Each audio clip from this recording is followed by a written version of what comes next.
on ne peut pas éternellement être dans des situations de coup d'État indéfiniment. Ce n'est pas possible. À un moment, il faut arrêter cette spirale infernale.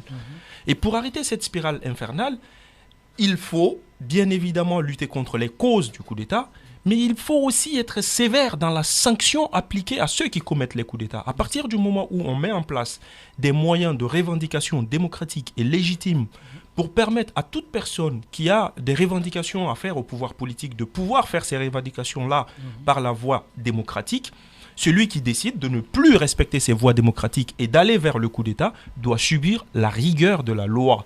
Si on parle de démocratie, c'est parce que le Burkina existe. C'est parce que le Mali existe. C'est parce que la Côte d'Ivoire existe. Mais si on n'existe plus, il n'y aura plus de démocratie.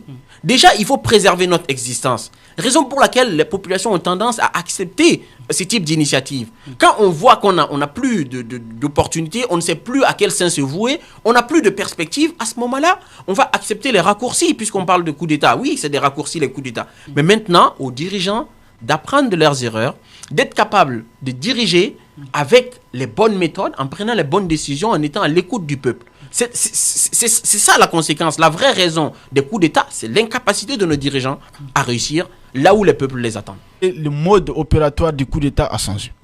C'est-à-dire qu'autrefois, quand on faisait un coup d'État, le premier défi consistait à avoir l'adhésion de la communauté internationale, des organisations internationales. Désormais, qui est décrite. Justement, désormais, ce n'est plus le cas. Aujourd'hui, quand on fait un coup d'État, il faut s'assurer qu'on a l'adhésion de son peuple.